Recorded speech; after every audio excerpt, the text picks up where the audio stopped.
So our next speaker is one of India's most respected mountaineers, expedition leader and safety advocates. I welcome our honorary patron, Brigadier Ashok Abbey. Thank you. Is it working?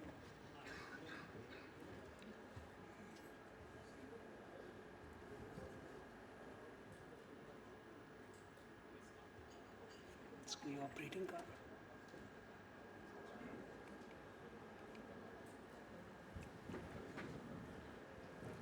Okay, good afternoon, ladies and gentlemen. A great pleasure to be here this afternoon with you. And also to thank the ATOAI for giving me this opportunity to speak to you.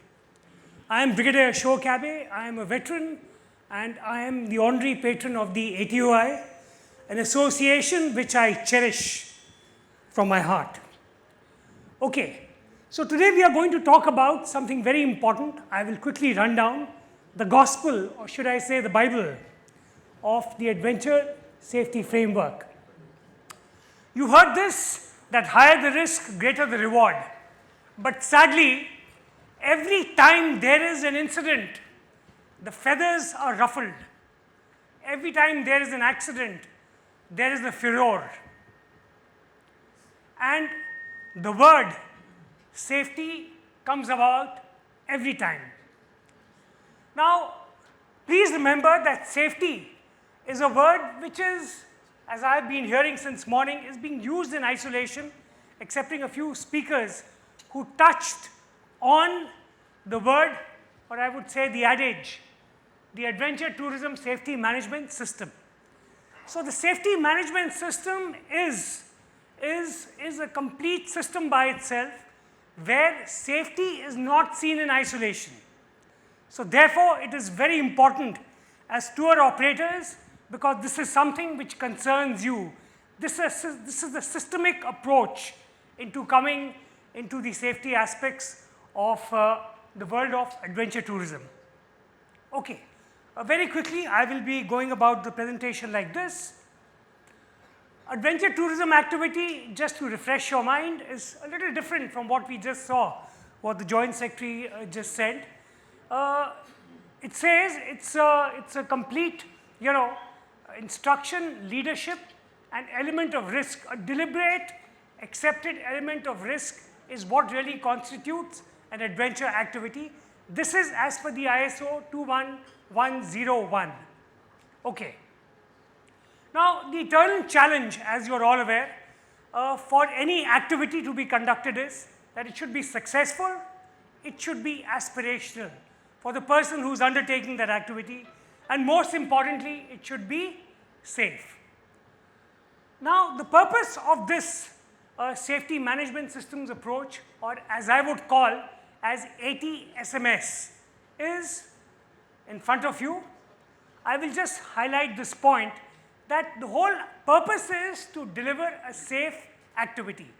Whether it is air, whether it is land, or whether it is aqua, the whole purpose is to give a safe activity. And this defines the process which will actually ensure your safety. So this framework is nothing but an amalgamation of the various processes which have to be put in place to give you safety. Now, the other important thing to note is that this standard, it lays down the minimum requirement. Nothing stops you from going overboard and going aim plus. But these conditions have to be met for you to get that compliance or for you to get that recognition. Okay. Now, the scope of this is very clear. Like I said, it is to enhance the safety performance. When you follow this, you will find, because of the processes that you undertake, and that safety is inbuilt, you will find that automatically you are enhancing your safety performance. This aspect was also touched by some of the speakers earlier in the day. Now, the good thing about this standard is that this is for all types of providers, of all sizes, of all those who are operating in different terrains, whether it's the seas, whether it is the mountains, anywhere, for different cultural, social, and geographic places. So this standard is applicable across the board. Neil spoke about paddy. they are also following this. We heard the speaker, Gustavo from ATA, they're also following the ISO. So this is the standard, the world standard.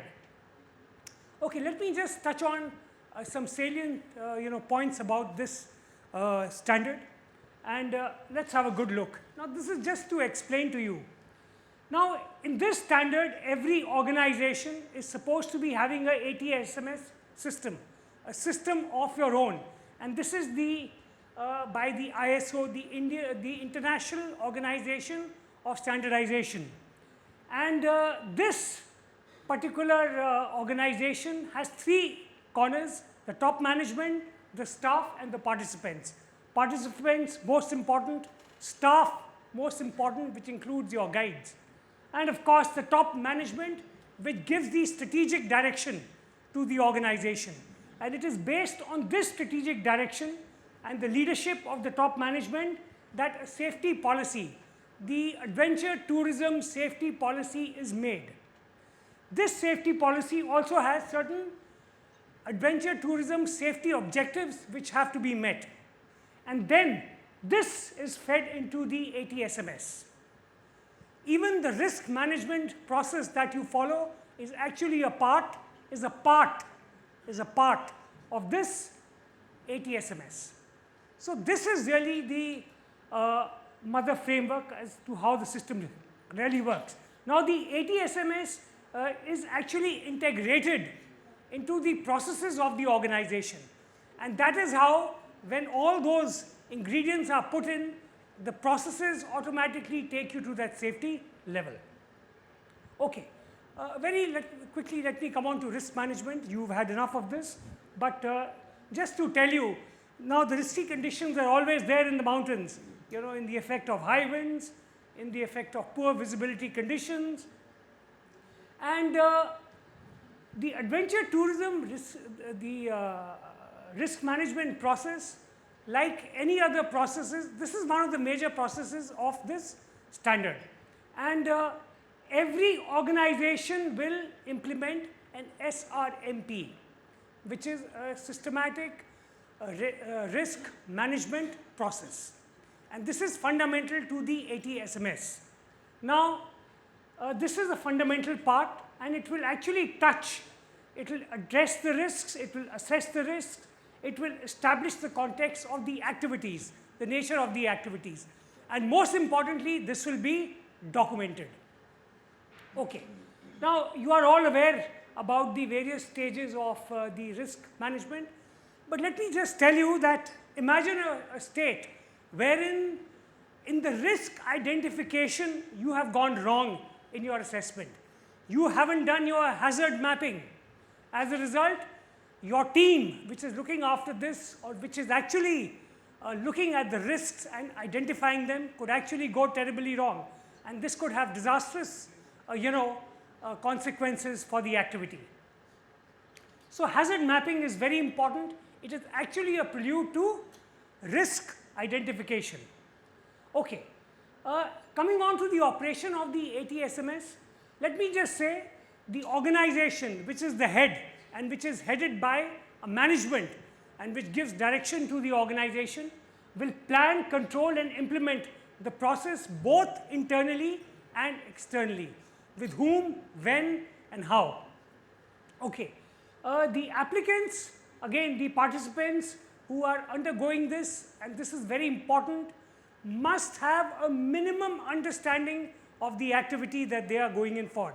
They must also have a minimum understanding of the risks that they are going to encounter when they undertake that activity.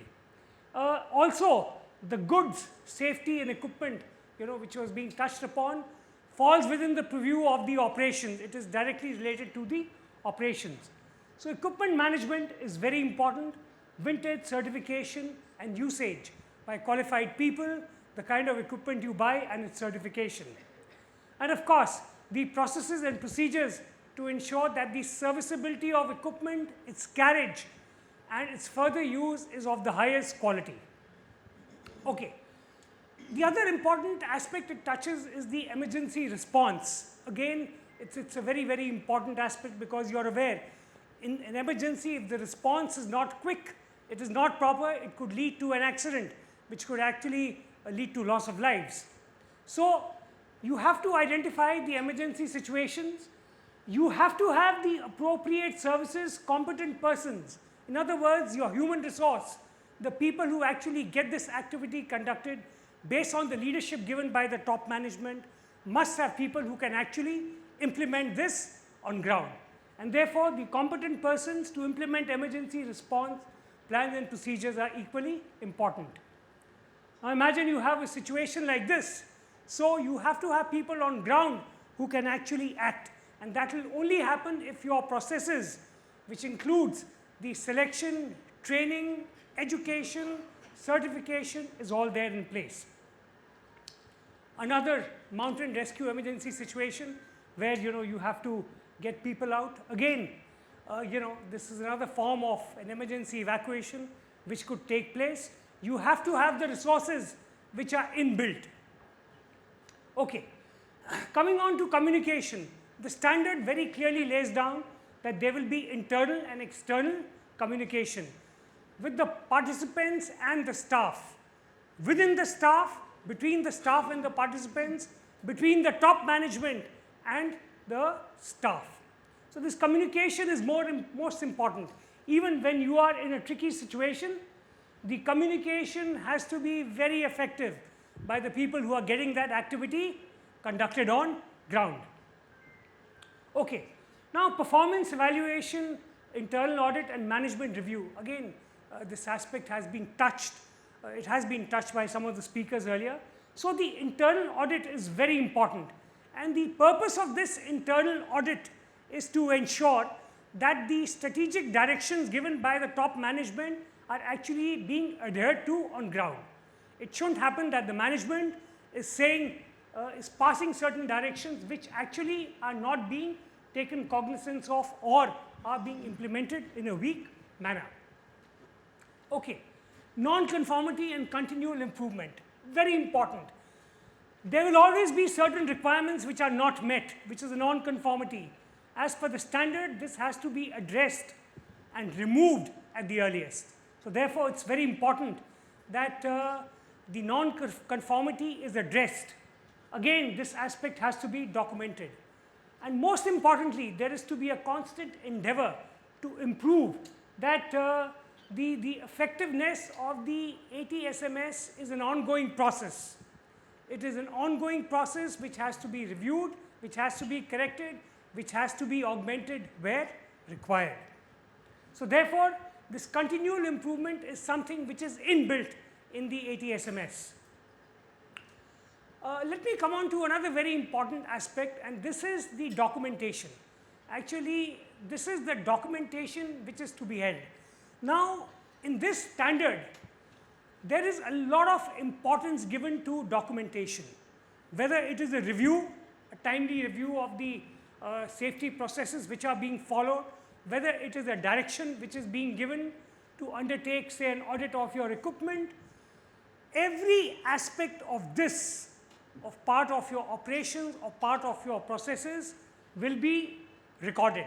And I say this why? Because perhaps the people or the organization ISO, when they made this standard, they felt that if something which is documented, there are less chances of you losing sight or track of. When we talk about it in a verbal manner, there are chances that you could miss out in terms of an oversight, or if it's an informal way of doing your activity. But when everything is documented, there are less chances. So everything, right from your incidents and accidents reporting to results of your various, your audits which have taken place, your interaction with your participants, the feedback taken from your participants, every aspect has to be recorded. It all has to be documented. And when the ISO team comes to see that whether your organization, whether you as a service provider meet the requirement of your being awarded the ISO certification of 21101, and when you write it in front of your company, well, they are going to check your documents thoroughly. So the documentation is an integral part of this standard. To conclude, I will just say that these are the 4 things which become very important and the actual takeaway. That get the ISO certification done. All of you sitting here must endeavor to get your organization ISO certified and you become 21101 compliant. You must strive for continual improvement, which is part of the system. You must become the benchmark by upgrading the standard of your operations and your processes. And most importantly, you make your adventure safe. Now, this standard is just about 20 odd pages, but when you read between the lines, there is a phenomenal amount of work to be done. But like he says, well, everything is achievable. And this is what is really going to give you that robust system of getting safety into your operations and making your operations absolutely safe. I will just end by this very famous note. I don't know how many of you know who Edward Whymper was. Anyone who knows who Edward Whymper was? Anyone? A lot of mountaineers sitting here. I'm surprised. Okay. In 1865, when the golden age of alpinism came to an end, it came with a disastrous accident on a mountain called the Matterhorn, 4478 meters. And in that, out of the 7-member team, there were 4 who fell to their death when that rope broke. And out of which, there were 3 guides. Michael Cross, the French guide, and the Peter Togwalter, his son and father, both senior and junior. They were there. And in spite of that, this fall happened. A stage came when they said mountaineering is a useless sport. Queen Victoria was told to ban it. And please read what Edward Whymper had to say about that accident.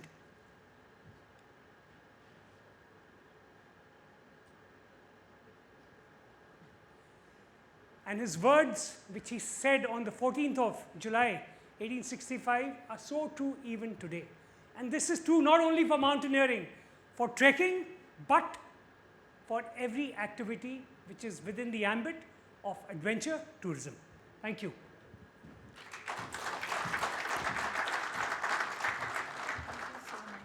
Any questions, please, anyone? I'll be very happy to answer and interact now or later. Yes? Good to see you. Bohemian Travels, right? Yeah.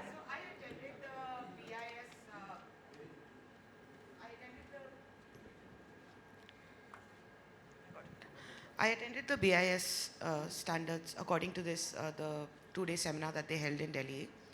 I'm just wondering, there were very few of us there at that point in that 2-day seminar, as well as very few people here today.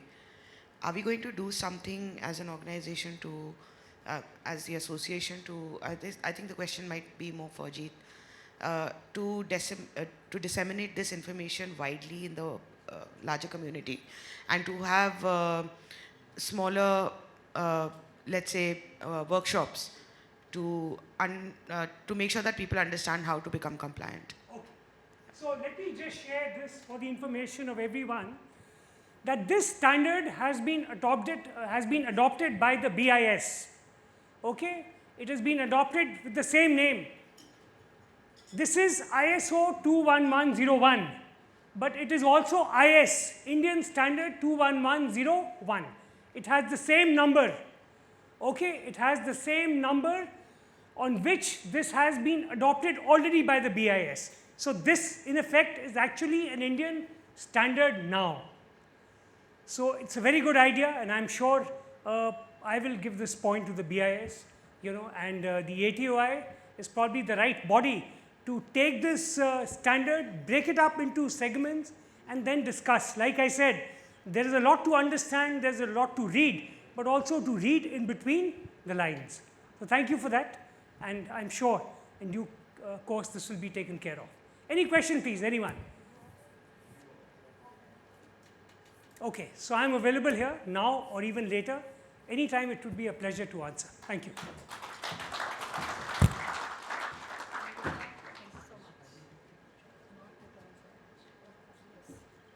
Thank you so much, sir, and we must all heed your advice and we must all get the ISO certificates in place. ISO standards are not merely certification for display, They are systems that create consistency, accountability, and operational discipline.